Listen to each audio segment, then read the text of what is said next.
श्री शिवाय नमस्तुभ्यम, हर हर महादेव। आप सभी का धर्म की बातें यूट्यूब चैनल पर स्वागत है। इस चैनल पर हम आपको गुरुजी पंडित प्रदीप मिश्रा जी के बताए उपाय वीडियो में करके बताते हैं, साथ ही कथासार वीडियो भी बताते हैं। आपको बताते हैं काफी लंबे समय के बाद गुरुजी पंडित प्रदीप मिश्रा जी की लाइव शिव पुराण कथा सीहोर कोपरसा धाम से शुरू हो गई है। इसके पहले जो कथा आपने टीवी में देखी थी अभी कुछ दिन पहले, वह पुरानी कथा थी, इसलिए उसका कथासार हमने आपको नहीं बताया था। यह कथा ऑनलाइन शिव पुराण कथा है, जिसे आप 8 से 14 जुलाई 2026 तक आस्था यूट्यूब के माध्यम से दोपहर के 1 बजे से 4 बजे तक लाइव देख सकते हैं। पर अगर आप चाहें तो सीहोर कोपरसा धाम पहुंचकर भी इस कथा का आनंद प्राप्त कर सकते हैं। आज पहले दिन की कोपरसा धाम की शिव पुराण कथा में गुरुजी पंडित प्रदीप मिश्रा जी ने इन नए उपायों की जानकारी दी। 7 जन्म तक संपदा कम ना हो, ऐसे में हमें क्या करना चाहिए, कौन सा उपाय करना चाहिए, वह बताया है। साथ ही आज गुरुजी ने अपार धन प्राप्ति उपाय बताया है। आज गुरुजी ने रवि प्रदोष का नया उपाय बताया है। साथ ही आज गुरुजी ने भूम प्रदोष का नया उपाय बताया है। आज गुरुजी ने कम से कम 4 नए उपाय बताए हैं। अगर किन्हीं कारणवश आपने 8 जुलाई पहले दिन की श्री शिव पुराण कथा का श्रवण नहीं कर पाए हैं तो पूरी कथा का रास्ता तो आपको इस छोटे से वीडियो से प्राप्त होने वाला है। बढ़ते हैं बिना किसी देरी की कथा की पहली विशेष जानकारी की ओर। कथा शुरू होते गुरुजी ने कहा, संतान होना भाग्य की बात है। ये बात हमेशा याद रखना कि संतान होना भाग्य की बात है, पर संतान से सुख प्राप्त होना सौभाग्य की बात है। बढ़ते हैं आज की शिव पुराण कथा की दूसरी विशेष जानकारी की ओर। गुरुजी ने कहा, शिव आपके दोष नहीं देखते, शिव आपके अवगुणों को नहीं देखते, शिव देखते हैं तो केवल तुम्हारे गुण देखते हैं। बढ़ते हैं आज की शिव पुराण कथा की तीसरी विशेष जानकारी की ओर। गुरुजी ने कहा, ईश्वर का क्या मतलब होता है? जो संसार के सभी जीव जंतु के अंदर विराजमान है, जो हर एक के अंदर रमण कर रहा है, जो हर जीव जंतु के सुख और दुख में उसके साथ है, वही ईश्वर है। बढ़ते हैं आज की शिव पुराण कथा की अगली विशेष जानकारी की ओर। गुरुजी ने कहा, 3 चीजें जीवन में आपको सफलता प्रदान करने वाली होती हैं। काफी विशेष जानकारी है, यह 3 चीजें आपको हमेशा ध्यान रखना है।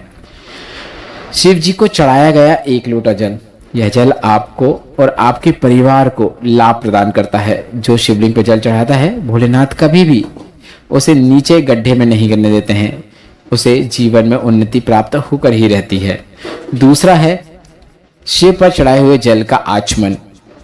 शिव पर चढ़ाए हुए जल का आचमन करने से कई प्रकार के लाभ देखने को मिलते हैं, जिसमें कई प्रकार की शारीरिक कष्ट और रोग मुक्ति जैसे लाभ देखने को गुरुजी ने बताया है, जो सिर्फ शिवलिंग पर चढ़े हुए जल का आचमन करने से प्राप्त हो जाता है। तो डॉक्टर की दवाई के साथ शिवलिंग पर चढ़े हुए जल का आचमन करें, कुंदकेश्वर महादेव का नाम लें, लाभ जरूर देखने को मिलता है। तीसरा जो गुरुजी ने आज बताया, जो जीवन में आपको सफलता प्रदान करता है, पहला तो हो गया शिव को चढ़ाया गया 1 लोटा जल, दूसरा है शिव पर चढ़े हुए जल का आचमन, और तीसरा है जीवन में कुछ अच्छा नहीं हो रहा है, कष्ट ही कष्ट है, दुख ही दुख माथे पर लिखा हुआ है, कुछ भी अच्छा नहीं हो रहा है, किसी भी कार्य में सफलता प्राप्त नहीं हो रही है, तो रवि प्रदोष के दिन बेलपत्र का वृक्ष लगा दें। काफी सरल और आसान है। बेलपत्र का वृक्ष आपको रवि प्रदोष के दिन लगाना है, जहां चाहें वहां लगा सकते हैं। इसके साथ उस वृक्ष के नीचे आपको दीपक लगाना शुरू करना है, जल चढ़ाना शुरू करना है।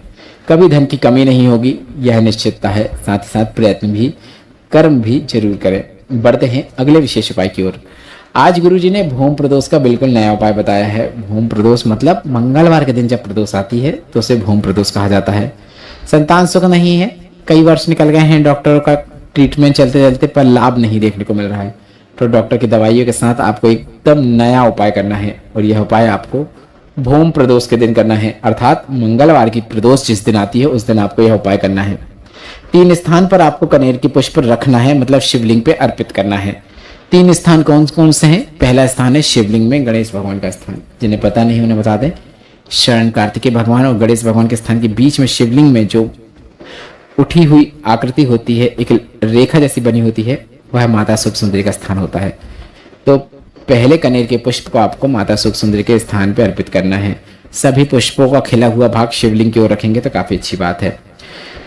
दूसरा कनेर का पुष्प आपको शिवलिंग का कटीय भाग में, जो माता पार्वती का हस्तकमल है, शिवलिंग का गोल कटीय भाग में आपको दूसरा कनेर का पुष्प अर्पित कर देना है। यह उपाय हम आपको कल वीडियो के माध्यम से भी करके बताएंगे। तीसरा, शिवलिंग के ऊपर आपको कनेर के पुष्प को रख देना है। माता अशोक सुंदरी के स्थान पे जो आपने कनेर के पुष्प को रखा है उसे आपको प्राप्त कर लेना है, उठा लेना है। और घर लेकर आ जाना है। घर लाने के बाद किसी भगवान की पुस्तिका में रख सकते हैं। इसके साथ ही गुरुजी ने कहा कम से कम 3 भूम प्रदोष करके देखो, लाभ जरूर देखने को मिलेगा। बढ़ते हैं अगले विशेष उपाय की ओर। गुरुजी पंडित प्रदीप मिश्रा जी ने आज नौकरी इंटरव्यू एग्जाम में सफलता प्राप्त के लिए एक बिल्कुल नया उपाय बताया है। गुरुजी ने कहा नौकरी इंटरव्यू एग्जाम में सफलता प्राप्त नहीं हो रही है तो रवि प्रदोष का आपको एक बिल्कुल नया उपाय करना है। रवि प्रदोष का उपाय से तात्पर्य है रविवार के दिन जब प्रदोष की तिथि हो वह रवि प्रदोष का योग कहलाता है। तो रवि प्रदोष के दिन बेलपत्र के वृक्ष के नीचे, अब वह आपका लगाया हुआ बेलपत्र का वृक्ष है तो काफी अच्छी बात है, पौधा है तो काफी अच्छी बात है, आपका लगाया हुआ है तो काफी अच्छी बात है।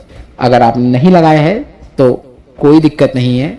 घर के नजदीक में या कोई शिवालय में बेलपत्र का वृक्ष है, उसके नीचे आपको दीपक प्रज्वलित करना शुरू कर देना है। बेलपत्र के वृक्ष के नीचे जो दीपक आप प्रज्वलित करते हैं तो इस बात का ध्यान रखें कि बेलपत्र के वृक्ष के नीचे आपको हमेशा लंबी बाती का दीपक प्रज्वलित करना है। घी या तेल जो आपको ठीक लगे आप उसका उपयोग कर सकते हैं।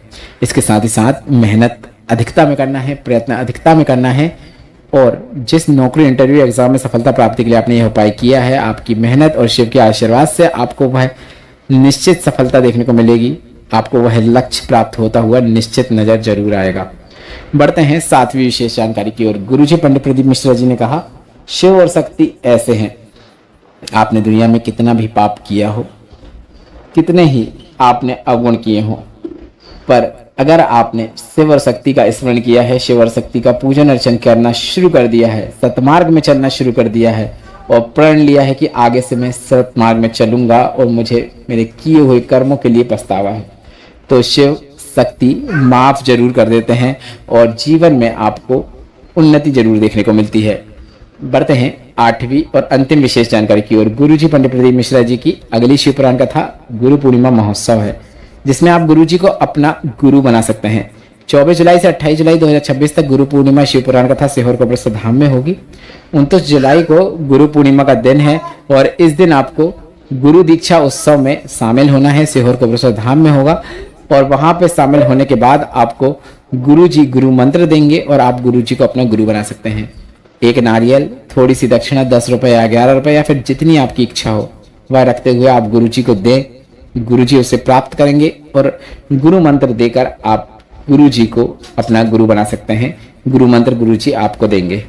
इसके साथ ही सावन का मेला जो सीहोर में चलता है 1 महीने तक 30 जुलाई से शुरू हो जाएगा, जिसमें लोग सीहोर की सीवन नदी या फिर आसपास की नदियों से जल लेकर सीहोर कपिलेश्वर धाम पहुंचते हैं और केदारशिला में जल अर्पित करते हैं। और 25 अगस्त को गुरुजी पंडित प्रदीप मिश्रा जी कांवड़ यात्रा करेंगे, जो कि प्रदोष की तिथि में होती है और मंगलवार का प्रदोष है, तो भूम प्रदोष के दिन आपको यह अवसर देखने को मिलेगा।